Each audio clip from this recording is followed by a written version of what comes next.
Olá, tudo bem? Como vai? Bom dia, quinta-feira, continuamos a semana já nos aproximando para o final de semana. Amanhã é sexta-feira e já logo temos o sábado nos preparando para o dia de descanso, o dia do Senhor, o dia de celebração, de santa convocação, o dia que reverenciamos, cultuamos, adoramos e louvamos o nome de Deus. O sábado nós temos que estar voltados para este dia de descanso. 6 dias trabalharás, 6 dias. Deus deu 6 dias para nós e pediu apenas um dia que Ele quer ficar junto conosco. Nos outros dias nós temos ocupações, trabalhos, o Espírito Santo nos acompanha e tudo mais. Mas neste dia nós dedicamos as horas sagradas do sábado exclusivamente para a adoração a Deus. Nos outros dias nós não temos esse tempo sagrado, esse tempo disponível, né? A sabatina, que é o descanso das nossas vidas, do nosso trabalho, do ganha-ganha, da competitividade, não é? A preocupação pelo lucro, a preocupação pelo emprego, a preocupação pela renda, a preocupação dos mais pobres pelo pão de cada dia que tem que colocar sobre a mesa. Deus é grandioso e maravilhoso, Ele é tão bom, Ele nos ama tanto, nos criou desta forma para desfrutarmos as coisas da vida, embora vivamos num mundo de pecado, para então no sétimo dia nós estarmos com Ele, especialmente naquelas horas, naquele relacionamento de qualidade. E o salmista, neste versos 16 e 17 do capítulo 73 de Salmos, é incrível o salmista o que ele diz, vamos dizer assim, é intrigante. Como que o salmista chegou neste ponto? O verso 16 e o 17 diz assim: em só refletir para compreender isso, o salmista está falando de alguma coisa. Em só refletir para compreender isso, o que seria isso? Achei muito pesada a tarefa para mim. Ele começou a pensar nisso, ou isso ele fala. Só de querer compreender o que está acontecendo, para mim isto foi muito pesado. E o verso 17 ele diz: até que entrei no santuário de Deus e então atinei com o fim deles. Ou seja, eu compreendi o fim deles. O fim de quem? O que o salmista estava pensando? O salmista, ele estava olhando para fora do templo. Ele estava olhando pelo lado de fora, ele estava olhando para o mundo. E ele, nesta cena em que se descortinava diante dele, ele via, sabe o quê? Os ricos prosperarem. Ele inicia o salmo dizendo assim: com efeito, Deus é bom para com Israel e para com os de coração limpo. Quanto a mim, porém, quase ele disse assim, que eu me escorreguei, que eu deslizei, ele fala, resvalaram os meus pés. Pouco faltou para que se desviassem os meus passos, ou seja,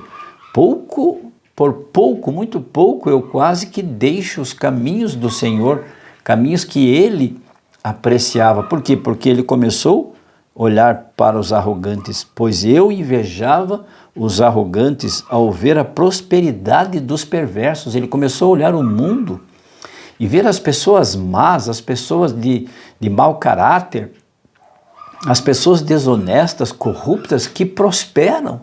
Parece que vivem, gozam a vida nas suas riquezas, nos seus passeios, nas suas diversões, nas suas luxúrias. Ele ficou impressionado, ele disse: mas parece que não acontece nada para essa gente, nem doentes ficam. E ele invejou os arrogantes. Para eles, diz ele assim, parece que não há preocupações. O seu corpo todo é sadio, saudável, e quando ficam doentes tem dinheiro para pagar médicos, os melhores médicos, e fazer as melhores cirurgias, até plástica. Cirurgia plástica fazem, modificam até o rosto, modificam tudo, ficam novo. E ele disse assim, e parece que não partiram das canseiras dos mortais, ele falou, nós mortais, parece que eles não se cansam como nós. E então eles se gozam nas suas refeições, nas suas gorduras, o salmista fala. E aí chega, quando chega ele vendo tudo isso, não é? Pois de contínuo ele fala, olha para ele, de contínuo sou afligido e a cada manhã castigado. Então ele agora se volta para dentro do santuário, para dentro do templo. Ele estava olhando para fora. Ele estava olhando para os ímpios, para as coisas mundanas do mundo, como vivem os mundanos, rindo-se, dando gargalhadas, parece que não ficam doentes, estão tudo gordo, bonito e saudável. Então ele entra no santuário e agora ele olha para dentro do santuário, onde Jesus está intercedendo por nós. E ele diz, como eu li para vocês no 16, só de eu refletir nisso, tentando compreender tudo isso que eu estava vendo, que eu vi, achei isto muito pesado para mim. Eu não estava conseguindo entender e raciocinar, absorver isso, interpretar isso. E então, quando eu entrei no santuário, ele disse, o verso 17, de Deus, entrei no santuário de Deus, então eu atinei com o fim deles, ou seja, eu entendi o fim deles. E aí ele compara assim, o Senhor os tem como num sonho, como nós quando sonhamos e nos acordamos e tudo já nós esquecemos, não lembramos nem mais dos sonhos. O Senhor os tem como se fossem sonhos, como sonho quando se acorda assim, ó Senhor, ao despertares desprezarás a imagem deles. Como nós que não lembramos do nosso sonho também, Deus não se lembrará daqueles que vivem a luxúria, daqueles que vivem o humanismo, o hedonismo, seus prazeres terrenos. E olha, Jesus mesmo disse assim, as pessoas, os filhos das trevas são mais sábios, eles sabem viver mais do que naquilo que fazem, mais do que os filhos da luz.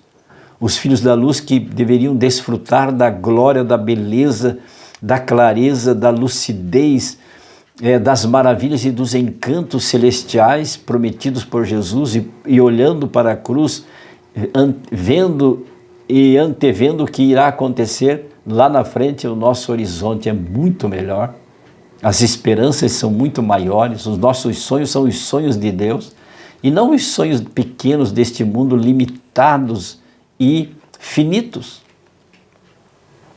Todavia, diz ele, eu estou sempre contigo, verso 23, e tu me seguras pela minha mão direita. Agora ele reconhece o Deus grandioso, o Deus de Israel. No 28, último verso, ele diz, quanto a mim, bom é estar junto de Deus, no Senhor Deus põe o meu refúgio para proclamar todos os meus feitos. Pense nisso. Entre com o salmista no santuário. Não fique olhando para os perversos que prosperam, que vivem das suas riquezas, das suas luxúrias. Olhe para dentro do templo, do santuário, onde está Jesus, aguardando você, para fazer você uma pessoa feliz, duradoura, uma pessoa de paz, a paz completa, a paz que só o Espírito de Deus pode dar e colocar em você. Vamos orar para isso? Eu creio que você quer que oremos nesta manhã. Vamos orar. Feche os teus olhos, se for possível, se você puder. Meu Deus, como o salmista estamos dizendo, não queremos viver como os glutões, aqueles que vivem os prazeres deste mundo, que amam o presente século, mas que os seus sonhos são finitos e se acabam como uma palha que o vento espalha, como a flor que nasce, desabrocha, cresce e logo se vai, logo seca. A nossa vida, Senhor Deus, que está centrada, está mergulhada e guardada, protegida no Senhor Jesus Cristo, nosso Salvador, não, a nossa vida é perene, a nossa vida é eterna. É esta a felicidade que o Senhor quer nos dar, é isto que encontramos no Teu santuário, na Tua casa de oração. Oramos assim nesta quinta-feira, nos preparando para o Teu santo sábado e para a sexta-feira. Em nome de Jesus, rogamos pelo Espírito Santo e também, Senhor, agradecido, oramos. Amém. E lembre-se, amigo, amiga, aquele que ouvir a palavra de Deus, este habitará seguro, em paz, tranquilo e sem temor. Fique com Deus. Amo vocês. Tchau, tchau.